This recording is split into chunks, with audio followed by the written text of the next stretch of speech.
So it seems that Nintendo is finally bringing back third-party exclusives. So one thing the Nintendo Switch lacked was these massive third-party exclusives, which typically Nintendo usually has, and they stopped around like the 3DS and Wii U era. After the 3DS and Wii U started underperforming massively sales-wise, okay, until they rebounded, but it was mostly because of Nintendo with the 3DS, but the Wii U never had a rebound. But third-party companies have basically stayed clear from the Switch outside of indie developers, which obviously they're gonna want to support the Switch, considering that you know how successful the Switch is. But with the Switch, the third-party developers don't really support the Switch. You don't really have made the Capcom games, made the Ubisoft games, Activision games. Yeah, okay, Ubisoft had like the Mario and Rabbids games, and that's it. But you never really had like third-party exclusive ports.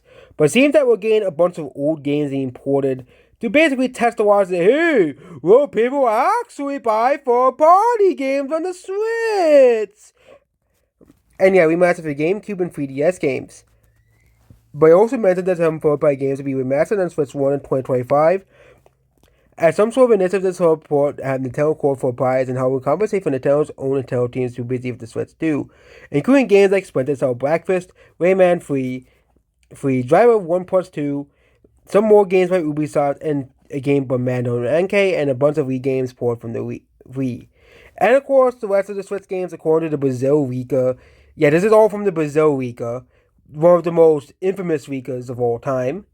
At least as of now, because there wasn't really many Rikas and Nintendo took them down. You know, Poiro and Sabi, two of the most accurate Rikas ever.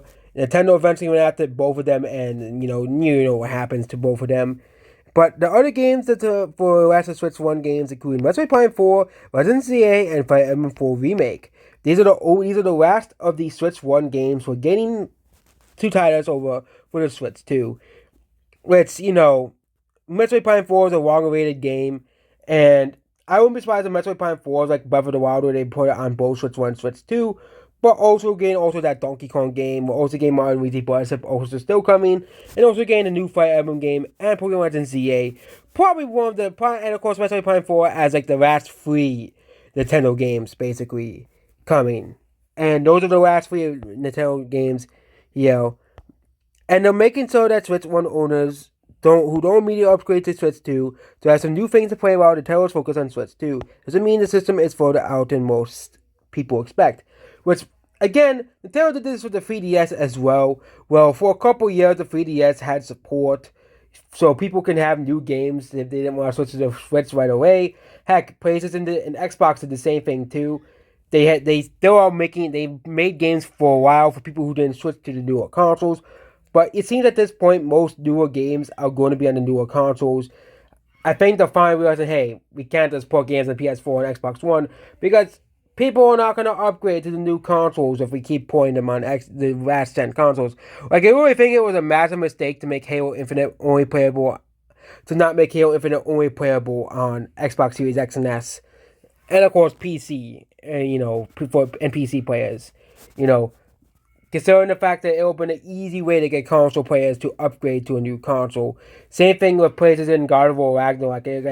I think most of God of War Ragnarok sales came from the PS4 version. Because, of course, why would people want to upgrade to a new console? They just buy it on the console they already have.